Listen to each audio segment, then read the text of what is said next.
Membaca data 6 presiden hingga yang kini menjabat secara ekonomi ada hal yang menarik. Ada 3 data yang coba kita bandingkan. Sahabat, tujuan informasi kali ini segaris lurus dengan informasi-informasi sebelum ini, di mana 3 presiden terakhir terbukti tidak bisa membawa Indonesia menjadi negara superpower. Lalu ada 10 nama calon yang saat ini ada di berbagai media dan lembaga survei, di mana mereka mau menjadi pemimpin 280 juta bangsa Indonesia nantinya. Pertanyaannya, siapa yang akan membuat Indonesia di tahun 2045 Indonesia bisa menjadi negara superpower? Kalau dari yang 10 nama tadi, ternyata semuanya adalah terpengaruh 3 pemerintahan terakhir mindset bernegaranya. Akankah kita memilih satu di antara 10 itu atau kita cari yang lain? Atau kalaupun mereka tidak terpengaruh, kita tanya, mana konsepnya ketika nanti menjabat? Mana rencana besar atau grand plan-nya untuk membuat Indonesia menjadi negara superpower 21 tahun ketika dirinya menjabat? Oke, kembali ke prestasi 6 presiden termasuk yang terkini. Kita bahas indeks Gini terlebih dahulu, yang kalau di bahasa sederhananya adalah bagaimana kemakmuran didistribusikan dengan mengukur jarak antara the have, orang kaya, dengan the poorest atau orang miskin. Gini rasio, kalau 0 artinya sempurna kekayaan terdistribusi, kalau 1 artinya sempurna ketidakmerataannya. Jadi semakin mendekati ke 0 semakin sempurna cara kelola negaranya. Semakin ke arah 1 adalah semakin kaya oligarkinya. 0,41 adalah indeks Gininya SBY, 0,39 adalah Pak Jokowi, 0,33 di zaman Ibu Mega, 0,31 di zaman Soeharto, Habibie, dan Gus Dur. Kemudian ada yang namanya fiscal space yang kita sederhanakan pemahamannya. Kalau di perusahaan itu ada istilah free cash flow. Semakin banyak free cash, semakin banyak space-nya, semakin longgar, bisa banyak geraknya. Biasanya diartikan dengan kemampuan mengumpulkan pendapatan negara termasuk unsur pajak di sana. Jadi kalau tumbuh, maka fiskal negara yang berbasis pajak semakin banyak uangnya. Zaman Pak Harto bertumbuh 62%, Habibie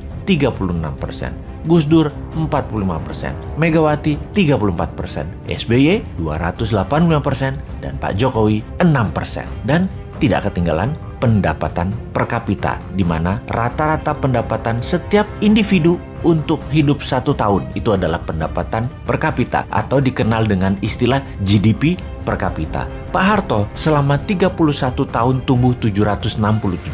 Habibie dalam 1 tahun menjabat tumbuh 45%. Gus Dur 2 tahun menjabat 12%. Megawati 3 tahun menjabat 54%. SBY 10 tahun 204%. Dan Jokowi 7 tahun 11%. Kita urai pertumbuhannya di rata-rata. Kalau itu per tahun, Soeharto 24%, Habibie 45%, Gus Dur 6%, Megawati 18%, SBY 20,4%, Jokowi 1,5%. Sekali lagi, hanya 1,5%. Kita tidak usah teruskan raport tadi karena nggak enak sama yang masih jabat dan pejabat teras lainnya. Kita diskusikan ke depan saja. Bagaimana membuat Indonesia GDP per kapitanya dari 3.900-an sekarang menjadi 10.000 dalam 5 tahun di tahun 2029. Bagaimana pendapatan per kapita menjadi $20.000 per kapita di tahun 2035 dan menjadi $40.000 per kapita di tahun 2045. Kita tanya ke incumbent, kayaknya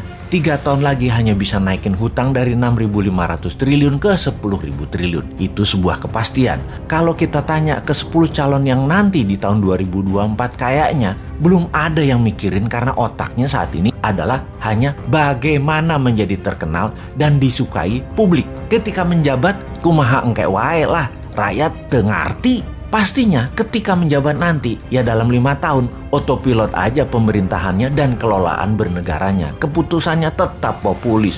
Populis di mata rakyat dan populis di mata Tiongkok. Kalau New Mind jelas, printing money, bunga deposito 0%, kelolaan selat dan perairan internasional di wilayah Indonesia 100% untuk keuntungan Indonesia, seluruh sumber daya alam mineral sampai hasil akhir 100% diproduksi lokal, sehingga kita pun memiliki bursa barang jadi, spot dan future price-nya yang menentukan Indonesia untuk mineral tersebut. Pastinya 10 juta putra-putri terbaik berguru ke seluruh dunia dan semuanya telah selesai wajib militer. Mereka lah yang akan membangun dan mengelola domestic direct investment dengan printing money di KEK, kawasan ekonomi khusus. Mau ditiru konsepnya, wahai para calon, atau punya konsep lain? Ditunggu loh.